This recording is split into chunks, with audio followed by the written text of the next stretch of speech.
Attorney Rowena, magandang hapon at bati po muna kayo sa ating mga kababayan. Magandang hapon po, Attorney Rowena Guansod po.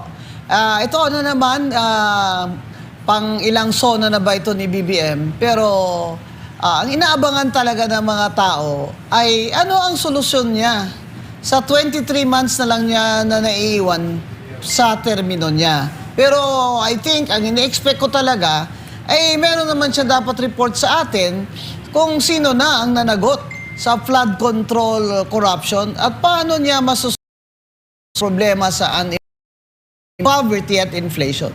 Alright, sa isa pa sa mga abogado nakasama natin ngayon, walang iba kundi si Attorney Manny Luna. Sir, greetings po muna tayo sa ating mga kababayan. Hapon sa ating mga kababayan. Ito po si Attorney Manuelito Luna, Manny Luna for short. And ang inaantabayanan natin kung anong masasabi ng ating Pangulo. Mga solusyon kung meron man sa problema na siya rin ang may gawa. Lalo na sa ekonomiya, sa question ng accountability and justice. So yun po ang ating inaantabayanan ngayong hapon. Okay, so siguro simulan natin dito kasi may nababalita po na for the first time ba to na siya mismo daw ang susulat ng kanyang sona. Hindi ko alam kung ano isusulat niya doon? Baka Alamano? Hindi ko alam, yun na sa akin. let's find out. Let's find out. Pero sa tingin ba, ngayon lang ba mangyayari ito mga panyero? Parang never pa ako maniwala na wala siyang sumulat. Lahat ng presidente, kahit na si PhD na sa economics, si PGMA noon siyempre may tumutulong sa pagsusulat. Pero tingnan natin, malay mo will be surprised. Yeah. On my part naman, well, that's something new. Kung totoo na siyang sumulat, tingnan natin yung quality ng kanyang speech. Yun ang magiging batayan niyan. Saka content, ano? Panyero, content. Yes. Anong laman yan? Mga attorney, itong sinabi ni Pangulong Bongbong Marcos last sona, itong sinabi niya na mahiya naman kayo. Sa tingin nyo ba, pinakinggan ng mga politiko or nitong mga sinasabi nating mga buhaya sa lipunan ng mga politiko, itong babala ni Pangulong Bongbong Marcos? Ikaw muna, well, Atty. Luna. on my part, sana sinundan niya yan ng aksyon. Hindi lang enough na magsabi siya na mahiya kayo. Kasi mismo siya ay implicated doon sa maleta delivery scheme. Sa insertion. Diversions, at flood control. So, gusto natin malaman ngayon kung anong masasabi niya doon sa sinabi niya previously sa SONA na mahiya naman kayo. Meron ba siyang ginawang action doon at ano yun? At matutuwa ba tayo? Ayun, Attorney Guanzon. Yung isa sa una niyang ginawang solusyon ay pag-appoint kay Ombudsman Crispin Remulla. Pero hanggang ngayon, wala namang nakukulong na mastermind. Si Secretary Bunuan nasa hospital arrest. Siya itong top of the heap, di ba? Maliban sa kay dating Speaker Martin Romualdez na Brad, yung Ombudsman Remulla. Kaya ang tinasabi ng mga tao, isang taon na, hindi mo kinaya, BBM? Hindi mo kinaya yung first cousin mo? Bakit? Actually, ako partner, attorney, hiyang-hiya din ako. Bakit? Hiyang-hiya naman ako sa iyo, Bongbong Marcos. Hindi mong nagawa. Akalain mo ang nakakulong ngayon si Marcoleta at si Defensor. At ang hinahabol ng NBI director mo, Si Cayetano. si Cayetano at si Robin Padilla. Sabi, pambihira. Sabi, ito'y sinabi Sinabi to ni Lacson, sinabi to ni Matibag, sinabi rin to ni Boying, na susundan namin ang ebidensya kung siya saan pupunta. Sinusundan nila si Marcoleta. Kasi oposisyon diba? Tsaka pagbukas ng impeachment, pinakulong agad si Senator Marcoleta. Halatang-halata naman. Halatang-halata yung sinasabi mo, Panyero, na justice. Justice, injustice, rule of law. Ayan, kahit dyan na lang sana, pinakita man lang niya sa ating kanyang fairness, wala How can you have a good business environment for foreign investors to come in kung wala kang rule of law, tsaka wala kang ease of doing business, kung lahat ng mga kurakot dyan tax dyan. Meron mo yung BIR bago nila binago na nagreklamo ng mga tao. Padala ng mga letter of inspection ng BIR sa lahat. Pati abogado pinapadalan. Kaya halatang halata na. Kaya itong sinasabi natin na rule of law, malaking sa akin bagsak ang grado ni BBM dahil nga walang plunder pero pinakulong sa plunder si Senator Marcoleta. And so far, mga attorneys and partner Olino, ang naaalala ko na tumatak na parang sinasabi niyang accomplishments niya is itong pagpapakidnap kay PRRD, no? At marami ako nakikitang katanungan kung ano daw ang expectation natin dito sa panglima na SONA ni Pangulong Bongbong Marcos. Well, ako, hindi na ako gaano nag-i-expect kasi pare-parehas naman halos From start, from first SONA up until the fourth, halos pare-parehas lang naman yung sinasabi. At parang kung ikaw ay mahilig sa mga fiction or etong si Pangulong Bongbong Marcos parang fictional character kasi paborito parang niya si Ant-Man. parang yung mga sinasabi niya parang hindi nangyayari sa totoong buhay. And in fact, si Pangulong Bongbong Marcos, ang motivation niya kaya tumakbo, at sabi ito ng asawa niya, ay nanood siya ng Ant-Man. So now, kayo po ba, bilang mga abogado, kayo po ba, ano po ba ang expectation ninyo sa araw na ito na mga sasabihin, magsisinungaling ba ulit? Paano ba? Well, base doon sa mga previous sonas niya, no, yung mga speeches niya, wala akong masyadong nakikita na accomplishments na i-report niya. Maliban na lang siguro yung mga ayuda na binibigay niya sa ilang sektor at sa mga barangay chairman all over the country. Pero alam mo, walang masyadong impact yon economically. Kasi mas maraming sektor ang na-deprive ng ayuda. And there are no real projects despite the ballooning of our debt. Almost, 19 trillion na. 8.55 trillion pesos ang utang ng Pilipinas. Pero wala akong nakikita na genuine accomplishments and projects on the part of the Marcos administration. Yun. Dapat talaga, para may transparency, pinapakita sa atin ni BBM kung saan napunta 10 trillion niyang pinag-uutang na tayo naman din ang magbabayad, pati na mga sanggol. At our estimate of 170,000 pesos bawat Pilipino ang babayad natin dyan sa utang ni PBBM. We want transparency. Saan napunta yan? Yung Maharlika funds, saan na napunta yan at kumikita ba yan? Kasi milyon-milyon po ang sweldo dyan ng chairman ng Maharlika Investment Corporation na yan. Kung titingnan natin sa first SONA, pinramis niya, natutukan niya ang food production. Diba? Kasi we are not a developed nation.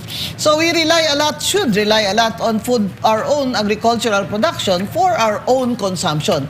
Anong ginawa ni BBM sa loob ng 4 na taon? Nag-import siya ng import ng pagkain. Kaya dyan nanggaling na ang simula ng smuggling. Nung siya pa ay secretary ng Department of Agriculture, smuggling ng sibuyas, ngayon problema, technical smuggling ng asukal. Kaya mahirap humaniwala kay BBM dahil 4 na taon na yung ating food production ay bagsak pa rin. Ngayon, bakit siya nag-i-import? Na itong peso to the dollar ngayon ay magkano na? 61.80. So, ibig sabihin, bawat angkat natin o import ng pagkain ay pamahal ang pagkain. Kaya naman po, pati bigas galing sa Vietnam at sa Cambodia ay 58 pesos na a kilo. Nung nagsimula yan, nung nagpresidente si BBM, mga 30 lang yan At pinramis siya sa atin, magiging 20 na lang yan per kilo. Huwag dapat natin kalimutan yung mga promises niya dahil dyan niya kayo nabudol. Ngayon, yung SONA, yun yung report card niya sa mga mamamayan. Kaya dapat sabihin niya sa atin, saan napunta ang mga utang, saan napunta ang mga kinuha niya sa Maharlika Fund, yung mga ilang toneladang 20 tons of gold, magkano yun? Saan niya nilagay yun? At ang balita ko, Panyero, Yes. binenta na raw ang, ano ba yan? Naiya ba yan? Nako. So there has been a lot of questions doon sa good governance ng ating gobyerno. Kung meron ba ko bad governance Yes. and failed presidency. So, malungkot man tayo dahil affected tayo bilang Pilipino.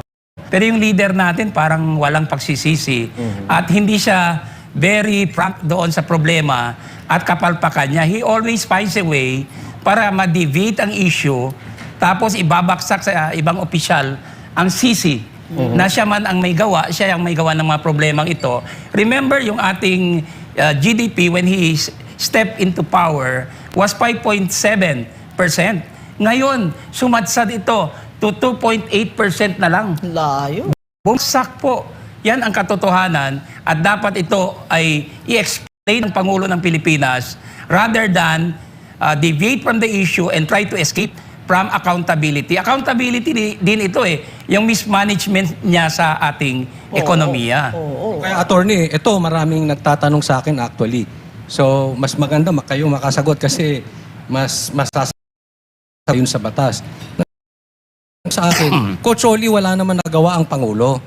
Bakit hindi na lang pass na muna niya yung SONA? Huwag na muna mag-SONA. Gastos lang yan. Sayang sa oras. I-chat na lang. Oo, kasi sinabi nga ni Atty. Guadson, ito ay report. Ano i-report niya? Puro negative. Oo. Ay baka naman i-announce niya na na-aresto na si pinsan So, niya. in short, wala siyang, hindi naman niya sasabihin yung totoo. Ngayon, attorney, ano ba legality nito? Oo. Kailangan ba talaga ang SONA obligado o nasa tradition lang yan, nasa batas? Ay, At kung, yung dagdag ko, kung kayo si Bongbong Marcos, magsosona pa ba kayo? kung ako si Bongbong Marcos, mag-hair follicle test na. Ayun. Importante yan. Kasi yan talaga ang dahilan bakit hindi tayo nagtatrust sa kanya. Dahil iniisip natin, addict siya talaga.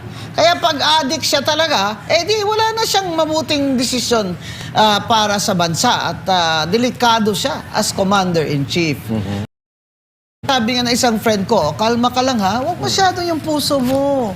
Kasi wala namang sasabihin si Bongbong dyan na hindi disappointing after 4 years. Pero alam nyo, talagang hindi ko kayang ipagliban itong analysis ng SONA niya dahil noong unang SONA ni Bongbong, nakinig talaga ako Meron pa sa sinabi about PWD, ito ang tuwa ako. Ngayon, wala naman pala. Yung housing, sabi niya, 1 million houses for the poor. Yeah. Ilan ang nagawa niya? 534,000. Nasaan na po yung pera para dun sa 500 million na housing? Nasaan na? Kaya yan ang natin Puro promise si BBM, naglalagay ng target na hindi naman niya magawa. Pero, ngayon siya ang susulat ng kanyang SONA. Palagay nyo ba may improvement siya? Dahil siya na talaga ang sumulat? Yan na abangan natin. Pero sa grade bibigay mo kay BBM sa 4 na taon. Ayun. Grade of up to 95, Anong grade niya? Siguro mga 65. Bagsak. Bagsak sa 65, Bagsak sa bar. Opo. Alam nyo, hindi kasi parang napanindigan ni Pangulong Bongbong Marcos yung idol niya na Ant-Man. Alam nyo yung characteristics kasi ng langgam. Nag-iimpok ho yan ng pagkain para sa paghahanda sa tag-ulan. Sa winter, Oo. At kinukuha nila ang pag-iimpok na yan sa kalikasan. Iba naman dito sa mga politiko. Nag-iimpok sila, pero ang kinukuha nila yung kaban ng ating bayan.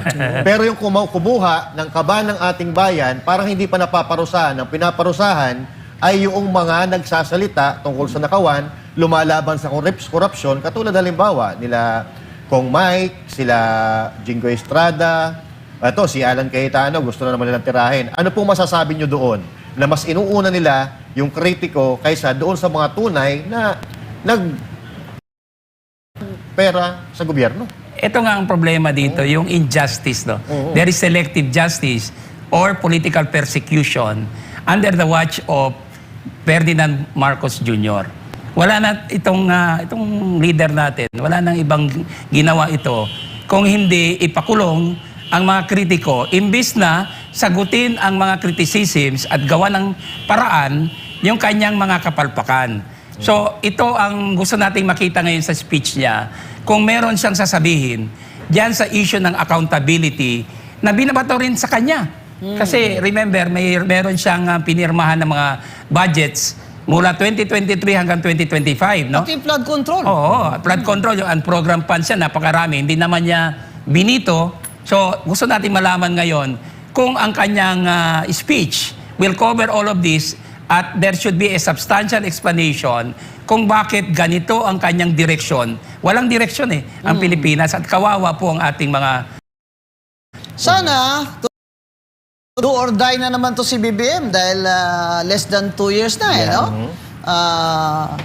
Ewan ko kung may hiya pa itong taong ito. Pero kung talagang mahal niya ang Pilipinas at mga Pilipino, i-suspend niya na ang collection ng VAT at excise tax dyan sa gasolina, diesel, kerosene at gasol. Kasi dyan, yan ang dahilan ng pahirap talaga yan sa mga tao Yung kuryente natin sa Meralco, magkano na? Ay hindi inaano ng Meralco sa atin yung generation charge, saka mahal kasi ang fuel cost at chuchuchu. Kahit Meralco, hindi mo masita, BBM, grabe ka. Pagtanggol mo naman ng mga tao, may hirap. Abay, hindi mo tawagin yung Energy Regulatory Commission at sabihin na, ano ba ito? Tingnan yung Meralco na yan. Ba't tawag niya yan? Ba't di ba si Digong noon ganyan?